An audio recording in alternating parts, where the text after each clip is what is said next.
Innal hamdalillah nahmaduhu wa nasta'in wa nastaghfiru wa natubu ilaih wa na'udzu billahi min shururi anfusina wa min sayyiati a'malina man yahdihillahu fala mudilla lahu wa man yudlil fala hadiya lahu asyhadu an la ilaha illallah wahdahu la syarika lahu wa asyhadu anna Muhammadan abduhu wa rasuluhu la nabiyya ba'dah.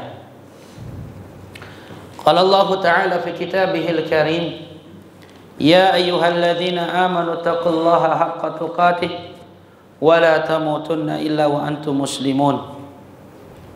Ya ayyuhan nasu taqu rabbakumul ladzi khalaqakum min nafsin wahidah wa khalaqa minha zawjaha وبث منهما رجالا كثيرا ونساء واتقوا الله الذي تساءلون به والأرحام إن الله كان عليكم رقيبا يا أيها الذين آمنوا اتقوا الله وقولوا قولا سديدا يصلح لكم أعمالكم ويغفر لكم ذنوبكم ومن يطع الله ورسوله فقد فاز فوزا عظيما. ما بعد فإن أحسن الكلام كلام الله wa khairal huda huda nabiyyina Muhammadin sallallahu alaihi wasallam wa syarrul umur muhdatsatuha fa inna kulla muhdatsatin bid'ah wa kulla bid'atin dhalalah wa kulla dhalalatin finnar.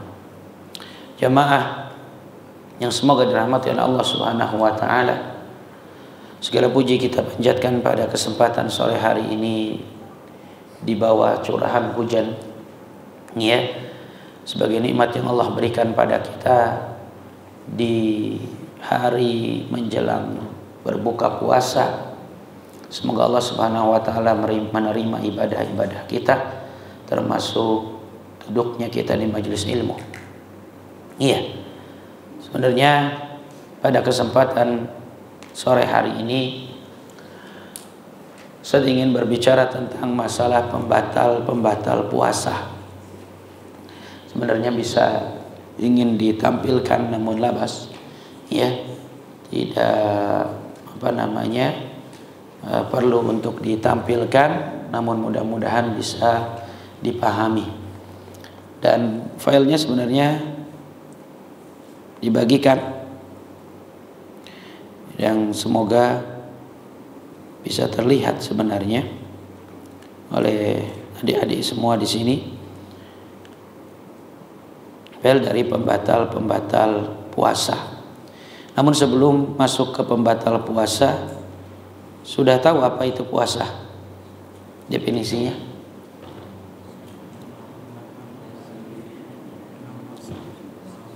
Apa? Menahan hawa nafsu, betul. Selain itu, menahan hawa nafsu. Iya. Jadi puasa secara bahasa artinya imsak, artinya menahan.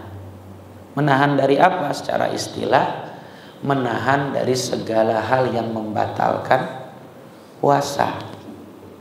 Itu. Dari sejak terbit fajar sampai terbenamnya matahari. Karena Allah Subhanahu wa ta'ala itulah puasa, ya. Jadi intinya puasa itu menahan dari segala pembatal puasa. Maka penting bagi kita paham apa sih sebenarnya pembatal puasa itu, apa saja pembatal puasa, gitu ya. Maka harus kita pahami. Misalnya antum pulang, gitu ya, antum pulang, kemudian antum diajak sama teman-teman SMP antum, ya, dulu, atau SMA, teman SD, ngajakin ayo main lagi. Kemana? Kita berenang lah, gitu ya. Asik tuh siang-siang berenang. Nah, kira-kira boleh nggak? lagi puasa berenang. Ya, yang bilang boleh angkat tangan, yang bilang nggak boleh angkat tangan, yang nggak ngangkat tangan bilangnya apa dong? Coba ulangi, yang boleh angkat tangan. Wah, 1000 orang enggak? Yang nggak boleh?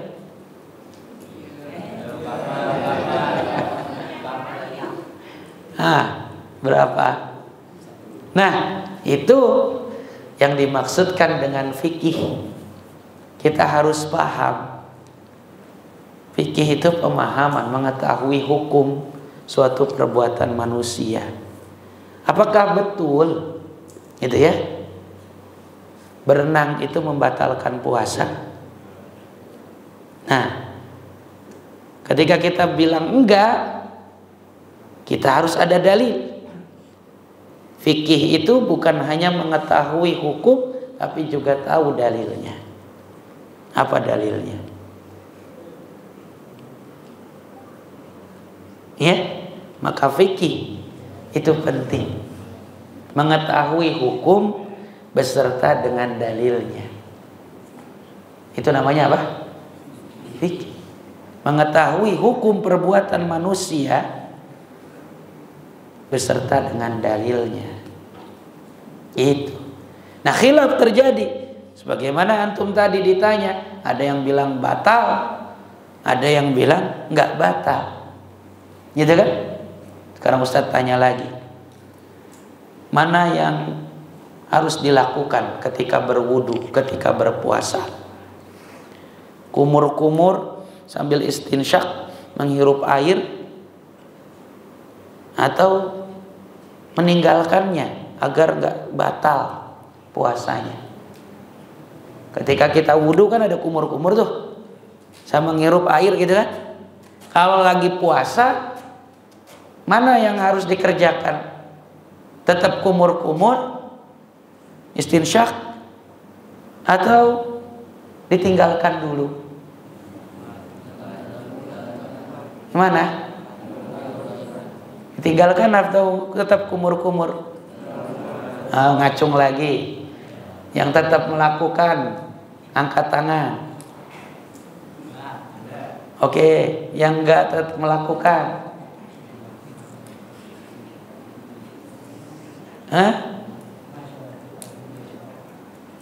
Nah, itu fikih. Ya, itu pemahaman tentang hukum. Dalilnya apa? Nah, itu yang harus dipelajari. Sebagian orang ya berpikir, oh itu membatalkan puasa. Tapi apakah ada dalilnya?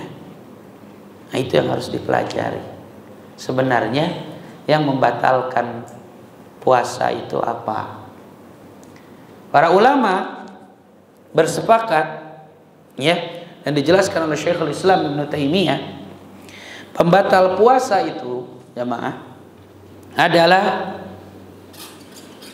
ada 4 hal yang disepakati ijma' para ulama. Pembatal puasa yang disepakati para ulama berdasarkan ijma' ada berapa? Ada 4. Dan itu diambil dari nas surat Al-Baqarah. Siapa yang sudah hafal surat Al-Baqarah?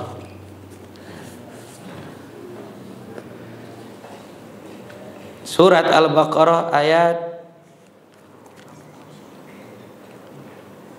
187.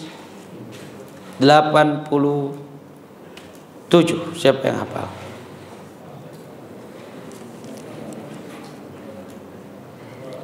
Ada yang hafal?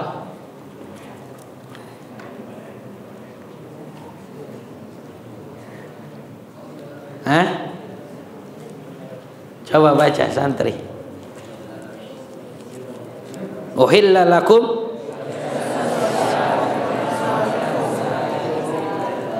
Ini beraninya keroyokan ya. Beraninya keroyokan, nggak boleh, harus gentle. Ya. Tapi ala kuliah. Jadi dalam surat Al-Baqarah ayat 183 Allah telah menjelaskan uhilla lakum lailatas siyam ar-rafathu ila nisaikum. Lalu di ayat berikutnya ya, dari ayat yang sama Allah sebutkan qulu washrabu hatta yatabayyana lakumul khaytul abyadu minal khaytil aswadi minal fajr. Kata Allah Subhanahu wa taala, dihalalkan bagi kalian pada malam-malam berpuasa ya, untuk melakukan hubungan suami istri, kemudian makan dan minum sampai jelas mana perbedaan antara benang putih dengan benang hitam dari waktu fajar. Para ulama menjelaskan mafhum ayat tersebut artinya kalau Allah halalkan di malam hari berarti di siang hari haram. Jelas? Maka makan dan minum, melakukan hubungan suami istri haram dilakukan di siang hari ketika di hari-hari Ramadan. Dan yang keempat, haid dan nifas. Itu ijma para ulama membatalkan puasa. Dalilnya Nabi sallallahu alaihi wasallam bersabda, "Alaisa idza hadat lam tusalli wa lam tasum?" Bukankah wanita itu apabila datang bulan haid ya, dia tidak sholat dan tidak berpuasa. Ya, jadi diulangi bahwasannya pembatal puasa yang disepakati oleh para ulama itu ada 4: makan, minum, hubungan suami istri, kemudian haid dan nifas. Itu yang ijma berdasarkan nas dari Allah dan Rasulnya. Namun kelompok lain atau pembatal puasa yang lain ini berdasarkan istinbat dari para ulama ya, berdasarkan qiyas kepada 4 hal tersebut. Ya, qiyas itu misalnya hukum asalnya makan dan minum. Makan dan minum membatalkan puasa. Halaman 13. Nah, insyaallah. Makan dan minum membatalkan puasa. Itu yang disebut dengan asalnya. Hukumnya jelas ya, membatalkan puasa. Nah, itu banyak ya, pembatal puasa. Maka kesepakatan ulama dalam hal ini itu diambil hukum qiyas. Sebenarnya ilat dari makan dan minum itu jadi batal itu kenapa? Ya. Misalnya lanjutkan. Sekarang kalau pakai Pentolin. Tahu Pentolin? Kalau sedang asma, antum lagi puasa, terus sesak napas. Ya. Sesak napasnya jam 10 pagi. Kira-kira sesak napasnya ditunggu sampai buka dulu apa enggak? Sesak napas itu ditunggu sampai maghrib baru dikasih atau boleh dipakai? Gitu ya. Loh, itu kan pakai dari mulut disemprotkan, ya kan? Batal apa tidak? Ah, ternyata para ulama mengatakan tidak batal. Kenapa? Karena Pentolin ini terdiri dari air oksigen, ya, gas, dan juga bahan medis untuk menyembuhkan asma. Begitu.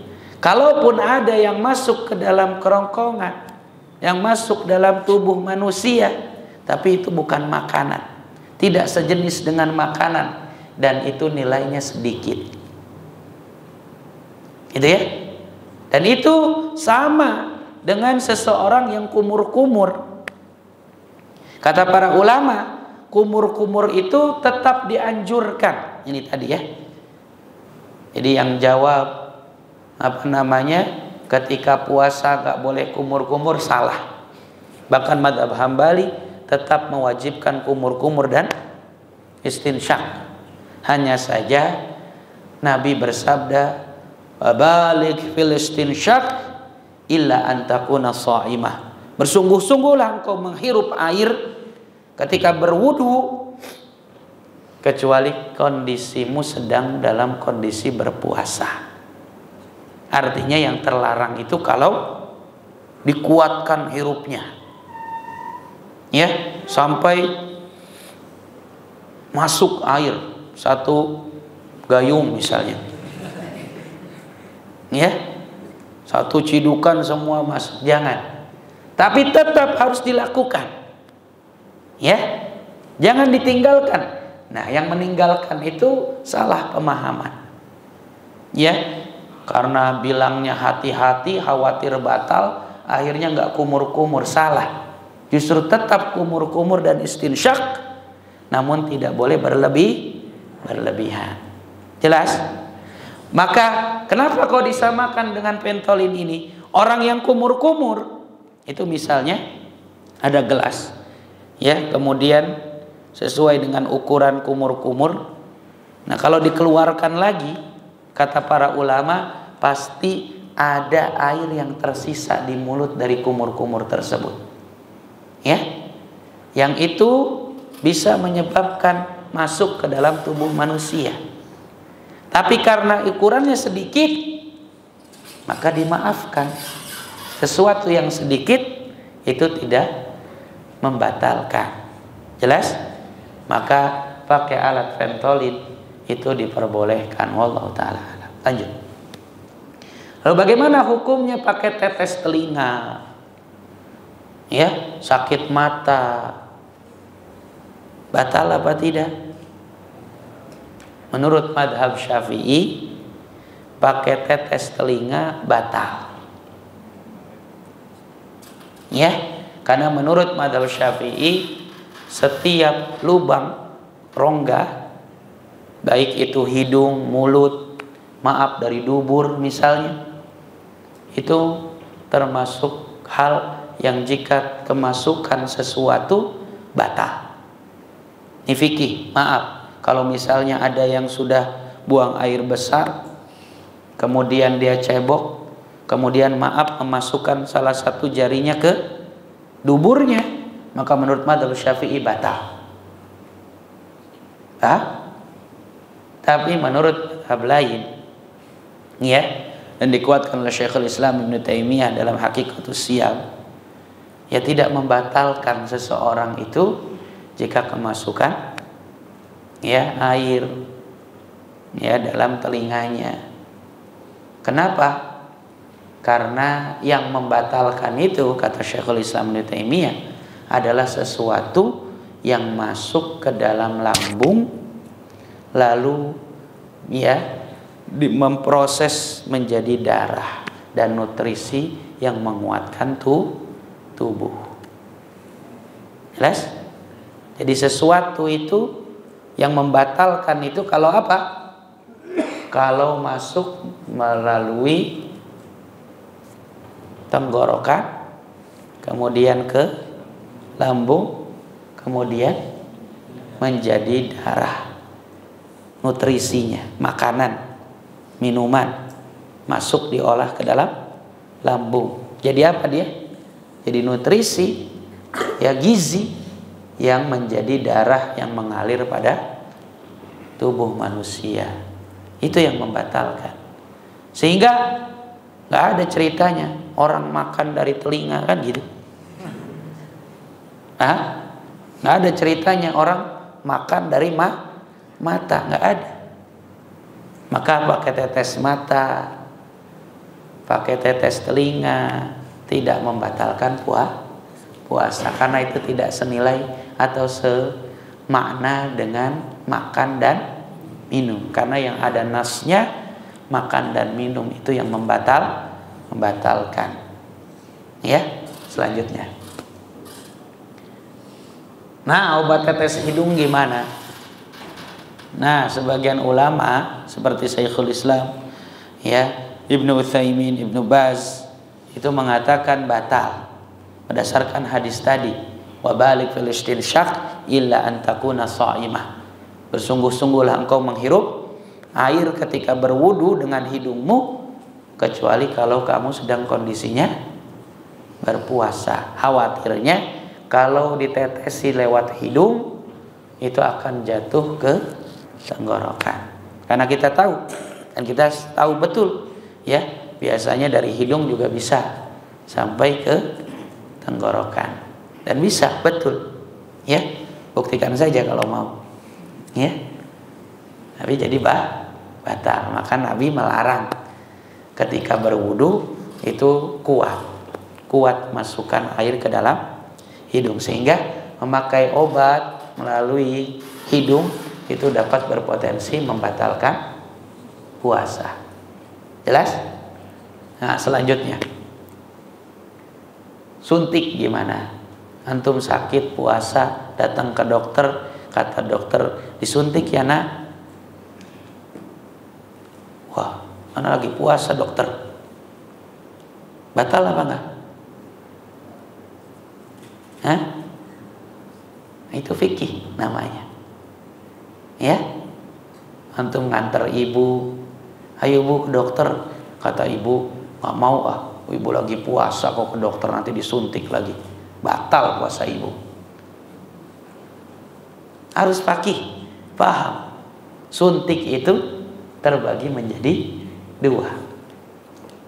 Kalau suntikannya itu obat, bukan sesuatu yang mana menjadi nilai gizi pada tubuh, seperti suntik insulin, suntikan di otot, suntikan melalui kulit, ya, selama hal tersebut itu tidak mengandung unsur makanan, maka tidak membatalkan puasa. Jelas? Tapi kalau suntikan itu seperti suntikan infus, yang mana fungsi infus itu apa? Menguatkan badan, pengganti dari makan dan minum, maka batal. Paham? Kalau disuntiknya itu suntikan infus. Paham suntikan infus? Suntikan dari orang yang sulit makan, sudah lemas tapi nggak mau makan, ketika makan muntah misalnya, udah nggak bisa minum, nggak mau, maka kata dokter ini harus diinfus, maka batal puasanya. Ya wallahu ta'ala alam. Yang biasanya kalau sudah kena infus, ya emang sudah nggak mampu untuk berpuasa. Jelas? Nah, ada lagi, lanjut. Lagi puasa pengen dibekam, batal apa enggak?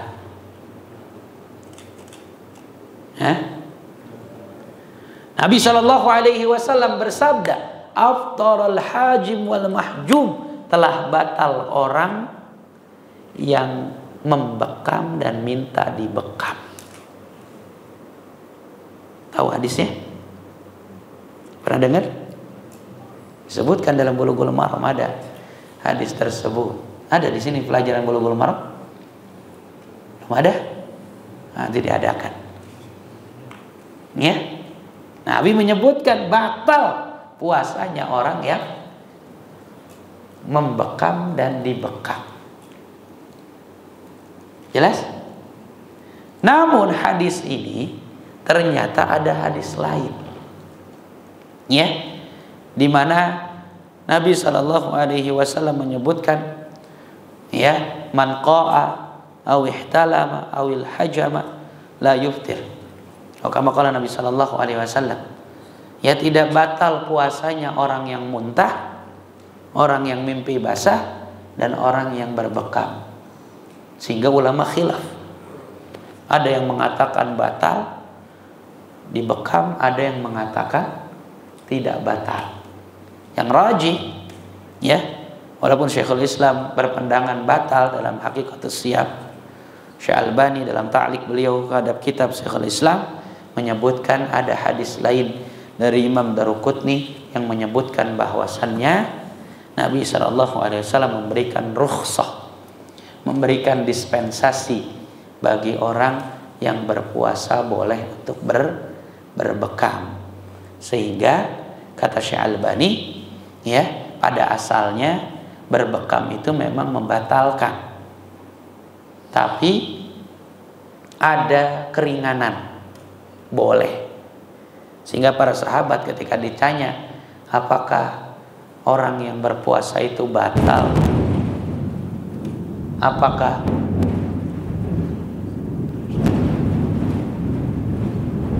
subhan wal malaikatu bihamdi,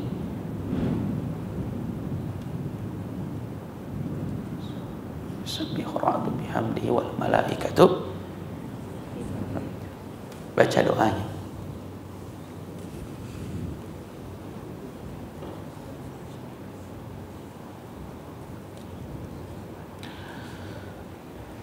Batal atau tidak, maka berdasarkan perbedaan riwayat tersebut, khilaf para ulama, dan Syekh Albani merajihkan bahwasannya orang yang berbekam tidak batal karena ada rukhsah dari Nabi sallallahu alaihi wasallam.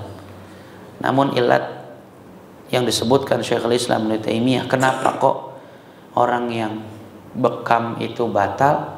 Karena dengan berbekam itu dapat melemahkan tubuh, sehingga sama seperti wanita haid. Wanita haid itu terlarang berpuasa. Kenapa?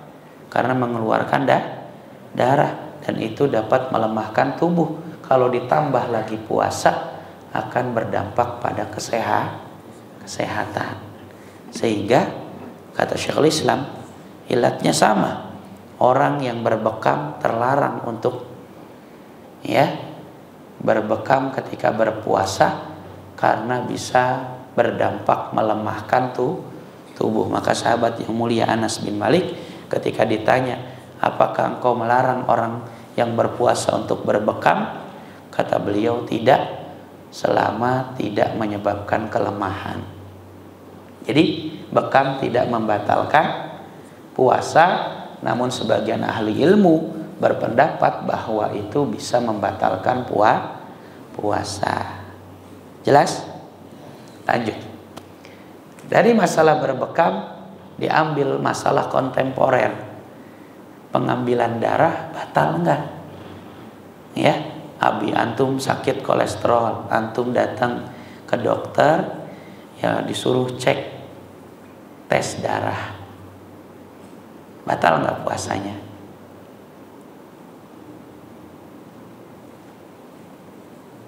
Nah, antum harus jadi ahli fikih semuanya. Ada dua kondisi. Kalau diambilnya sedikit, maka tidak batal. Tapi kalau diambilnya banyak, batal. Seperti orang yang donor darah misalnya. Ya, maka puasa-puasa itu donor darah bisa membatalkan puasa. Bagi mereka yang berpendapat sama dengan Syekhul Islam Ibnu Taimiyah, yang mana bekam itu membatalkan puasa karena bisa melemahkan tubuh. Maka banyak seperti donor darah yang lebih hati-hati hendaknya tidak dilakukan. Bisa dilakukannya di malam hari. Jelas? Ya, lanjutnya. Antum puasa-puasa nelen kelereng, batal kan? Batal. masuk rumah sakit besoknya, tapi antum udah sahur lagi, ternyata antum gak sakit apa-apa, tapi orang tua antum khawatir.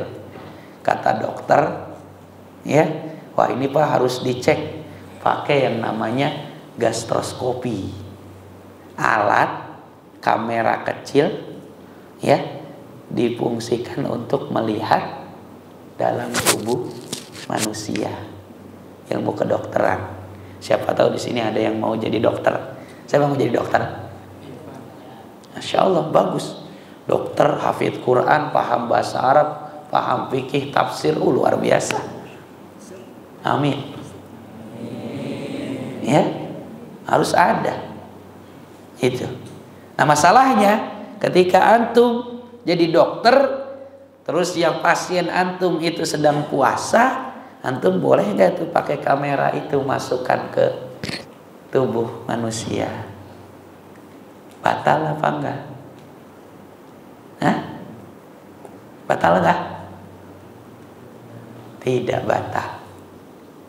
Kenapa?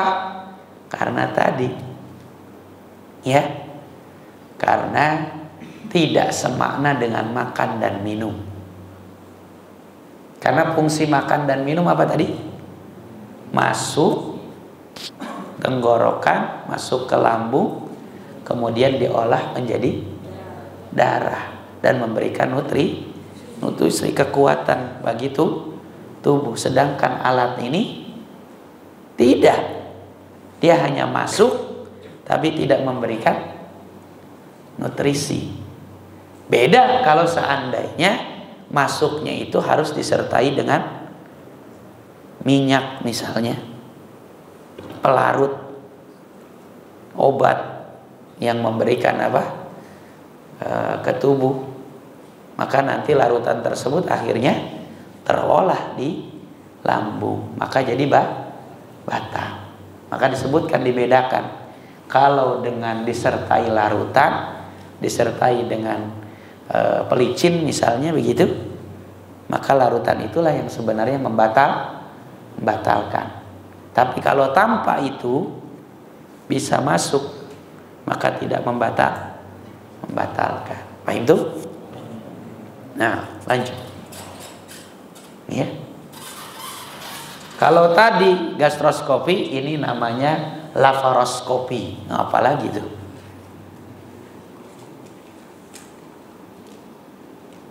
Kalau tadi itu alat yang memang masuk melalui rongga manusia, baik itu lewat mulut, lewat hidung, atau lewat dubur, alat tersebut misalnya. Kalau ini itu harus melalui pembedahan dulu, ya, dibedah dulu sedikit, lalu dimasukkan alat. Maka batal apa tidak?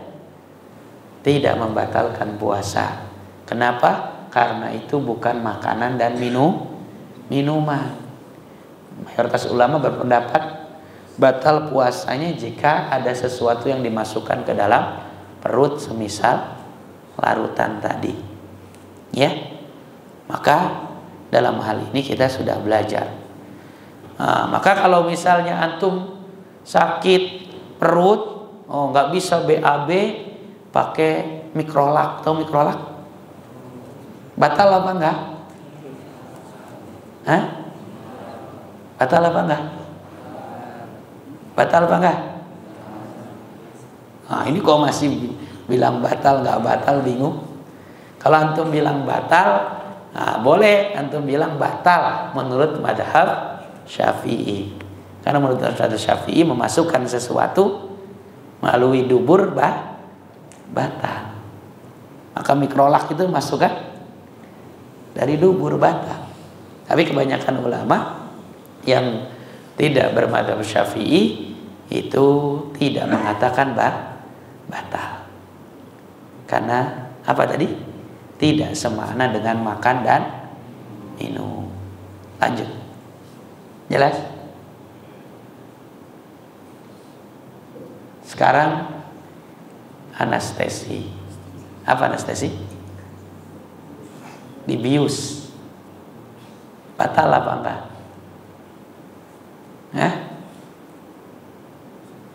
Tahu?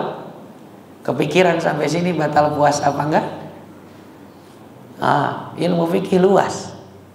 Ya, fikih ibadah, fikih muamalah, fikih nikah, fikih jinayah. Itu pembagian ilmu fikih. Fikih ibadah dibagi lagi, ada toharoh, ada sholat, ada puasa, ada zakat, ada haji. Muamalah banyak banget, jual beli, sewa menyewa, pinjam meminjam, utang piutang, ya, menghidupkan lahan kosong, gosok dan lain sebagainya. Itu fikih. Fikih muamalah, fikih nikah, banyak lagi, akad, talak, li'an, zihar. Fikih jinayah, fikih pidana, apa hukumnya motong tangan orang, ya, menyebabkan mata orang buta, bunuh orang, apa hukumannya. Itu fikih. Maka kalian harus sampai pada tahap sana. Jangan sampai hanya tahapnya tahunya toharoh doang. Toharoh juga masih bingung, ya, ini puasa kumur-kumur apa enggak, bingung, ya. Maka harus nalar fikihnya luas.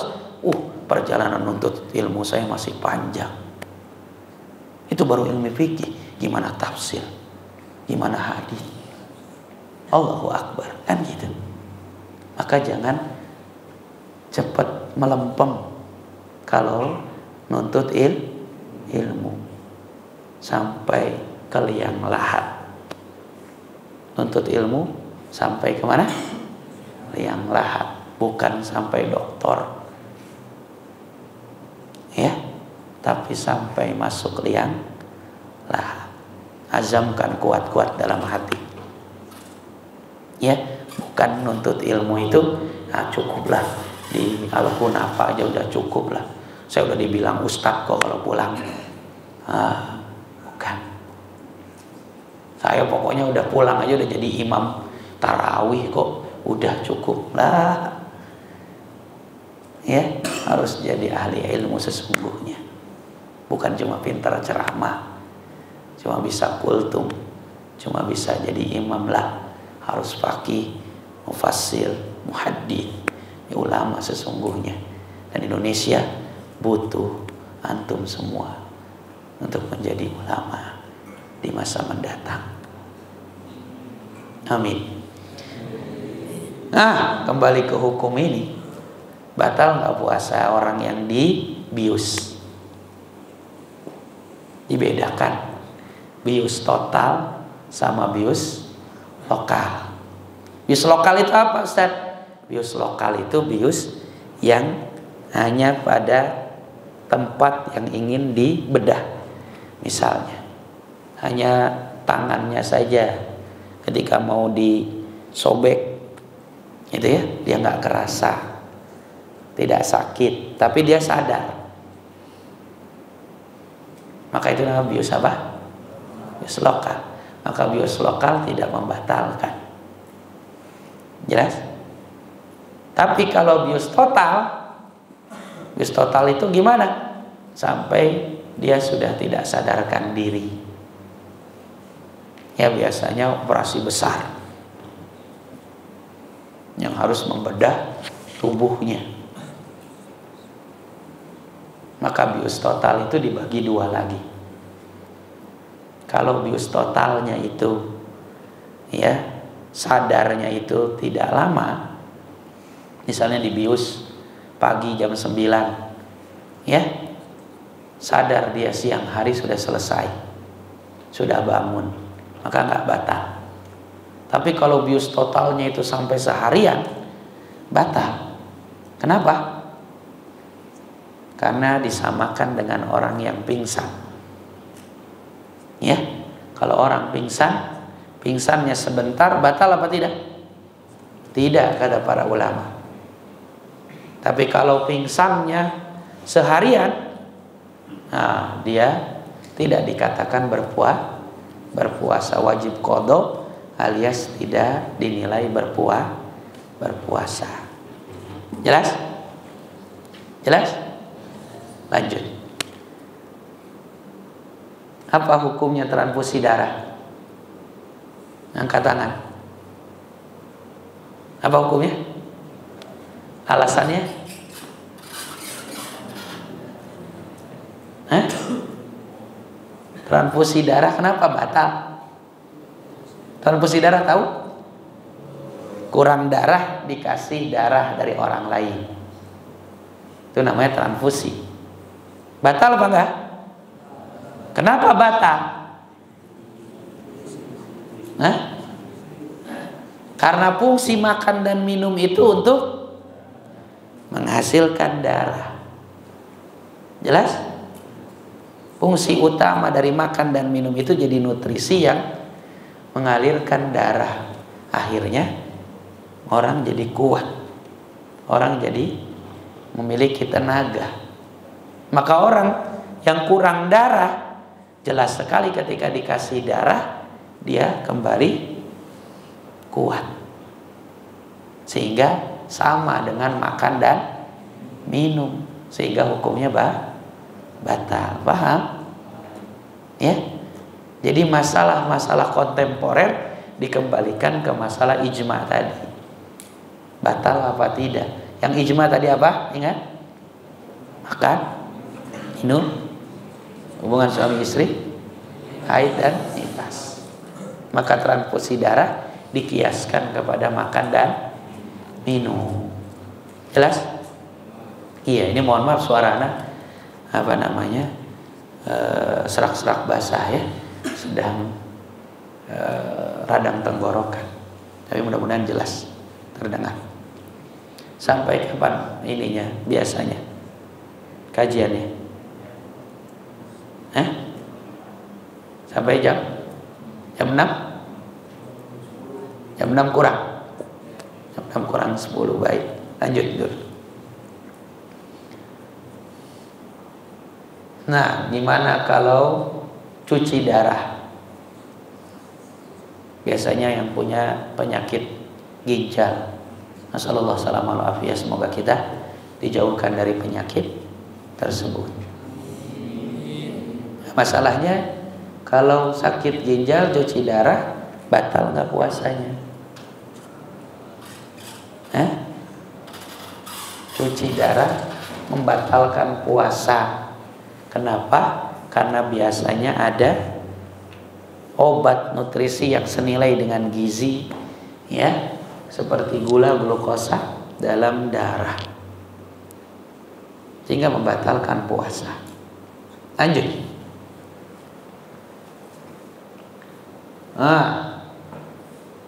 Mencium bau dupa, tahu dupa? Atau parfum, batal apa enggak? Enggak batal. Kenapa enggak batal?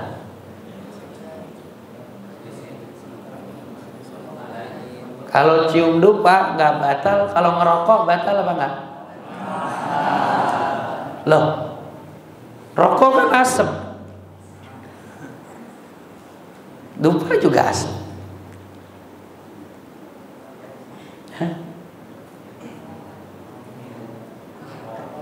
Batal apa enggak? Batal enggak? Ngerokok batal apa enggak? Yakin? Ya, ijma, yakin rokok batal. Ya?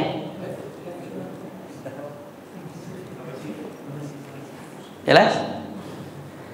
Tapi kalau cium dupa nggak batal, kenapa?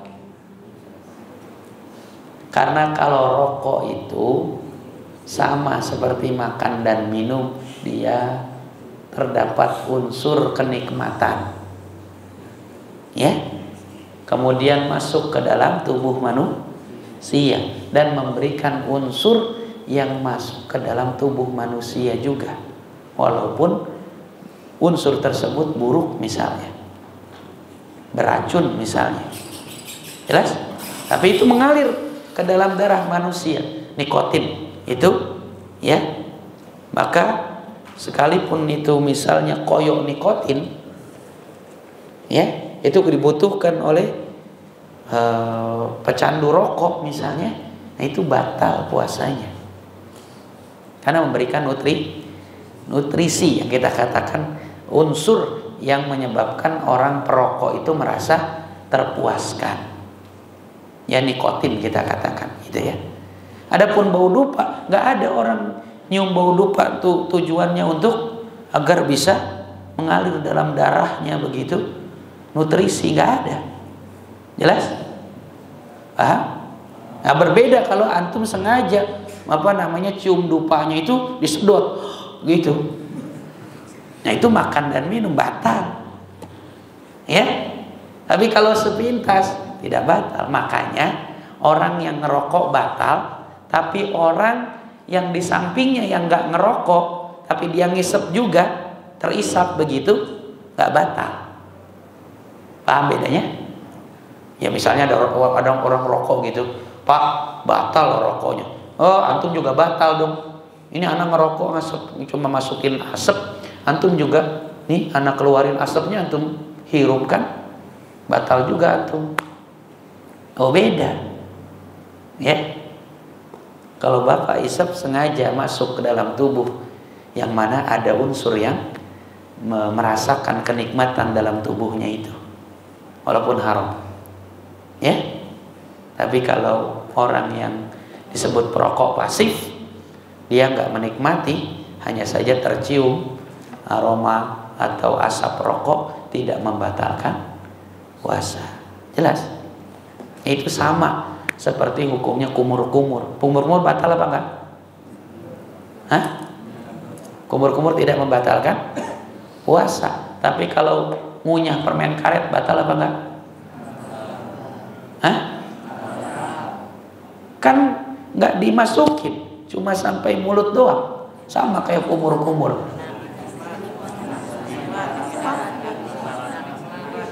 Ada kenikmatan, pinter, mulai fakih, masya Allah, gitu kan?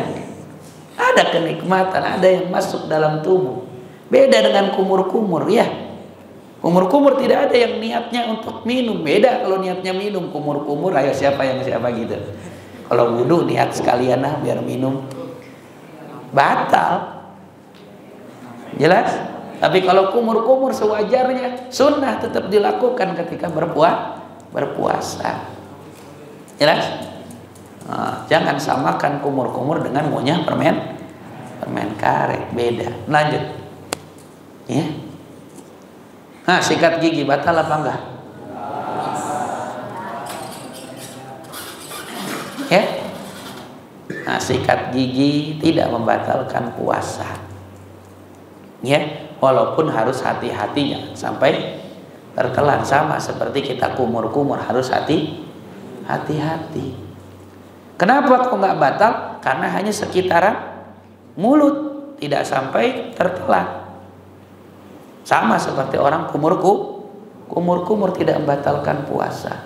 Maka boleh nggak kita ketika puasa Ramadan ini pergi cabut gigi ke dokter? Di dokter dicabut, kemudian keluar darah kan gitu, kemudian dipakum. Pernah ke dokter gigi? Ya, batal apa enggak puasanya? Enggak, kecuali kalau giginya ketelan gitu kan, sengaja ditelan, darahnya ditelan, sengaja, batal. Jelas? Maka gosok gigi enggak membatalkan puasa, harus hati-hati saja. Itu sama, maka sikat gigi dan lain sebagainya diperbolehkan. Jelas? Berarti sudah di sini ada hal yang ingin ditanyakan? Ada yang bertanya? Tidak ada? Jadi gimana nih? Berenang nanti pas pulang liburan boleh apa enggak? Boleh apa enggak? Boleh. Kenapa? Nanti masuk telinga batal enggak? Masuk hidung?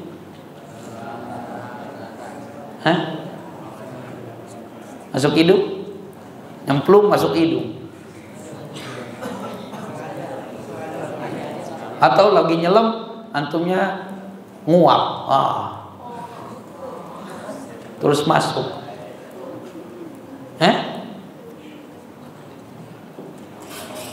Gimana? Jadi boleh apa enggak? Hah? Boleh asal hati-hati. Kalau punya kebiasaannya kalau renang, selalu aja masuk air ke hidung, masuk air ke mulut, maka nggak boleh. Berarti belum bisa berenang tuh. Ya, setiap kali masuk selalu kena hidung, selalu masuk minum air kolam, kan nggak boleh.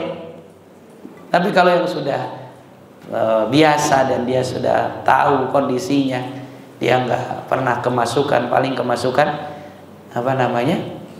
telinga misalnya, nggak masuk ke hidung, nggak masuk ke mulut, dia hati-hati jaga, maka boleh. Tapi yang mimbab kehati-hatian, waroknya ya jangan dilakukan. Ya, masih bisa berenang. Ya, di tempat yang cetek misalnya, nggak sampai kena mulut dan sebagainya.